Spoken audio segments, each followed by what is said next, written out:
Hey everyone, we're in Wall, South Dakota, and we're going to check out this Wall drugstore. Huge little tourist trap. We thought we would see what it's all about. Heard about it for years, but I've never been here, so we're going to experience this together.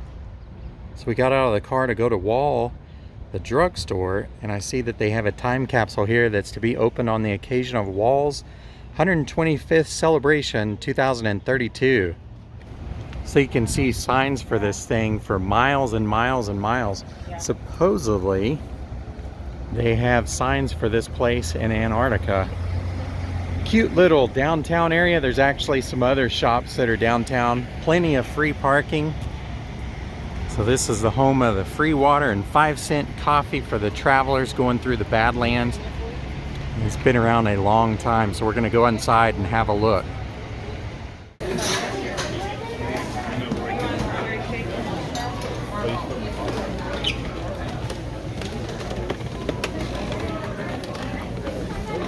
All sorts of mounts in here.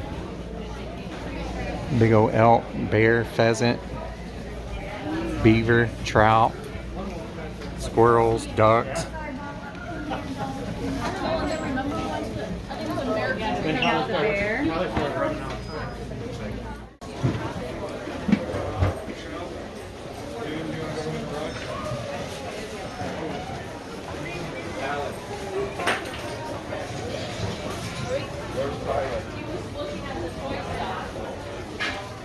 Rockhound shop, so a bunch of rocks inside there. Bookstore inside there. Western wear, boots and moccasins, leather goods. It says Big Bull Harness Shop. We got boots and whips. Quite a place. Big old mounts up high down on the end. So this is the Apothecary Shop Museum. Got drugs. We even have a chapel in here. The art gallery. Poster shop. We got fresh fudge over here. Restrooms down there. Gold storage.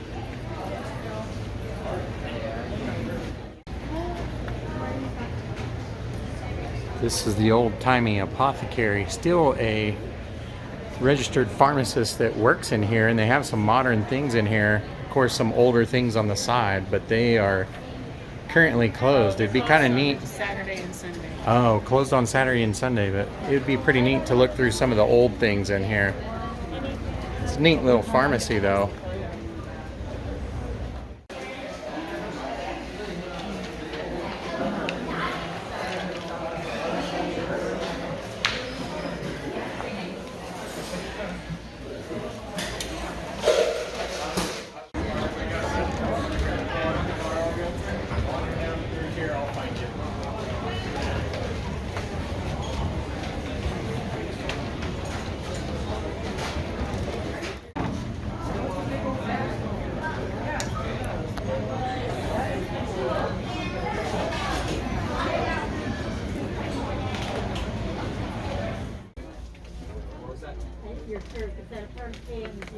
I don't think so.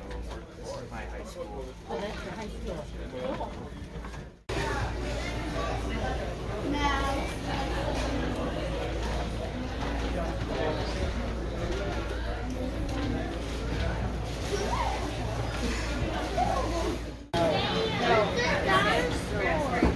We're gonna go see the dinosaur after this. Mommy was gonna try them though.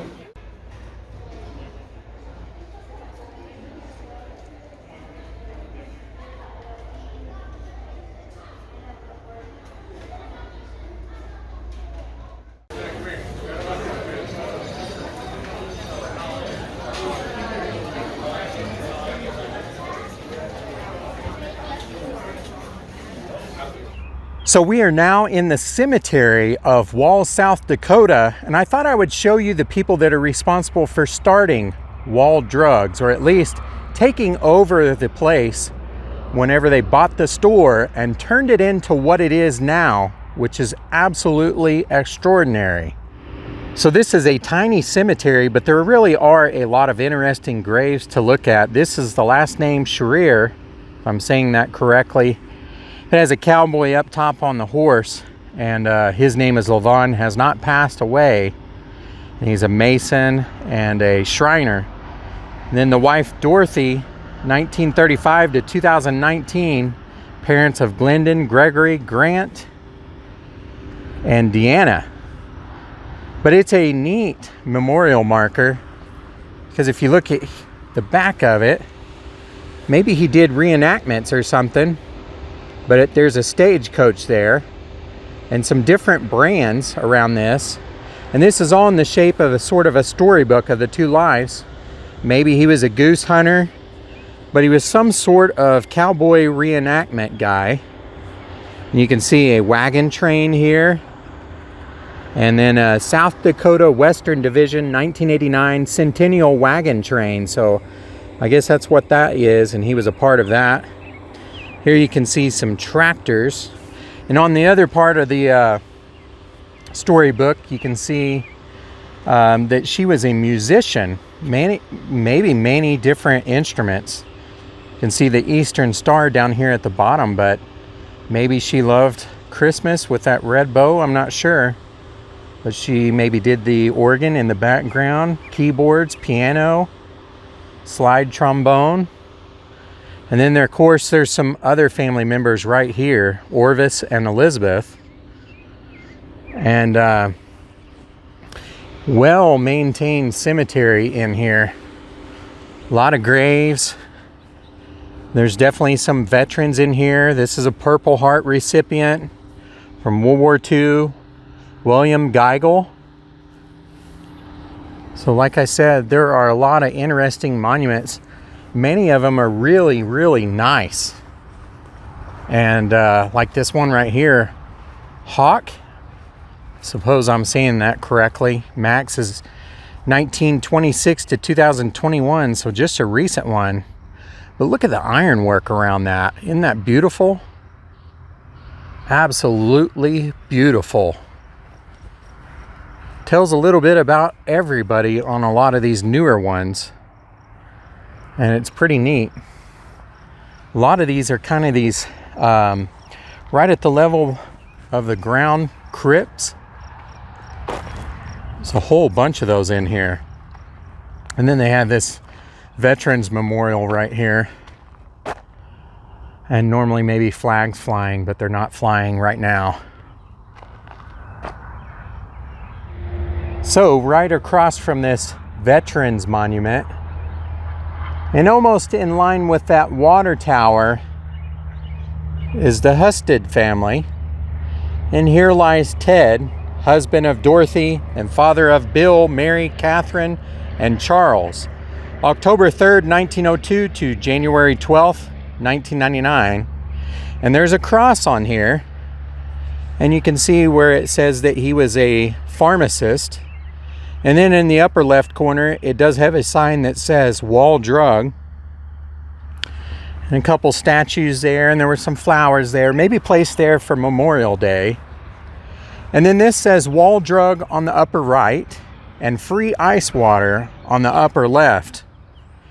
And this is Dorothy Rush, and it's the wife of Ted, mother of Bill, Mary, Catherine, and Charles. August 29th, 1904 to November 4th, 1995. So she was born after Ted and then passed away about 4 years before, I guess. Almost 4 years. You can see they have some nice corner post markers here, which includes this one right here. So somehow it is a relative. You can see the H there. Let's see. Roswell Bottom, husband of Mary Hustead Bottom. So father of Catherine, Elizabeth, Rhetty, and Stephanie. May 14th, 1936 to December 27th, 1993. Quite a few religious statues here and little shrines and monuments. And they have this family marker that's right here in the center of it. You can see their son right here. Bill, he was also a pharmacist, if you look at the top part right through there, as well as a cowboy. So Bill is the husband of Marjorie, father of Rick, Ted, Kelly, Susie, Jamie, John, and Patrick. Quite a few kids there. June 1927, the 21st then, and passed away October 4th, 1999. This is a newer one of the family, 1928 to 2021, and it's actually Marjorie, his wife, recently addition to the cemetery. And then this is John Patrick, 21 years, third son of Bill and Marjorie, March 14th, 1956 to June 4th, 1977. So really young one there of these two parents right here. Wall Drugstore in Wall, South Dakota just might be the most photographed and written about drugstore of all time. Ted Hustead and his wife created the drugstore that became a major tourist destination by offering free ice water, good food, family entertainment, Western atmosphere, and friendly smiles. His business is a reflection of who he was. Theodore Edward Hustead, better known as Ted, was born in Phillips, Nebraska on October 3, 1902. He attended school there until the age of 9 when his parents moved to Aurora, and it was there that he graduated high school. Ted's father was a doctor and he wanted to follow in his footsteps. He took a pre-med course at the University of Nebraska. While there, he also met Miss Dorothy Rush. Unfortunately, Ted contracted smallpox from a pustule that appeared on his right eye, and he lost vision and then dropped out of school. He began working for a Grand Island pharmacist, and then 1 year later, in 1926, Ted and Dorothy were married. After 2 years of employment, he decided to re-enter medical school, and after 1 semester, he switched to pharmacy. He graduated in 1929. After graduation, jobs were scarce. He made personal calls in 3 states and wrote 200 letters looking for a job. He later got a job as a laborer on Coleman Grain Elevator construction. Ted got his first real pharmacy job in Del Rapids, but a man in Howard offered him a job managing a store at Canova, South Dakota. Ted took the job and moved to Canova, but eventually got a job with Dow Drug in Sioux Falls.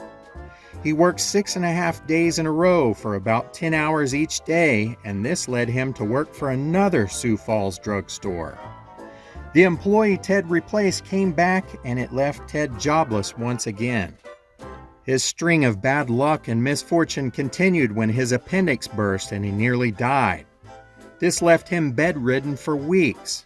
When he felt better, he went to work for Brown Drug, who put him in charge of a bankrupt store in Oldham, South Dakota, but the store eventually closed due to lack of business. Around this same time, Ted's father passed away, and he left him a little money. They combined what they had saved with what Ted's father had left them and came up with $2,500 to buy and open a store. That was a small amount to go on, even in 1931. On December 31st, 1931, the legend of Ted Hustead and Wall Drug began. He opened a 24 by 60-foot building on the west side of Main Street in Wall. Business was okay, but at times it was really slow. Plenty of cars were passing by, but not stopping. On a hot Sunday afternoon in 1936, his wife Dorothy was trying to take a nap, but she couldn't because of all the car noise. She thought about how hot all of the travelers must be and came up with a brilliant idea of offering free ice water. She wanted Ted to advertise it by the road, so he made homemade signs and started putting them up. Before he could even get back to the store, he already had customers who had read the signs. He continued to place the signs further and further out until he had them 20 miles away from the store. He then hired a sign company to start placing larger ones that were more eye-catching and even further away. He eventually put up a sign in London, England, saying that Wall Drug was only 5,000 miles away. Before long, Wall Drug got international attention from virtually free publicity. It was written up in more than 700 newspapers, including the New York Times. In 1951, Good Housekeeping magazine called Wall Drug the most ingenious and irresistible system of signs ever devised.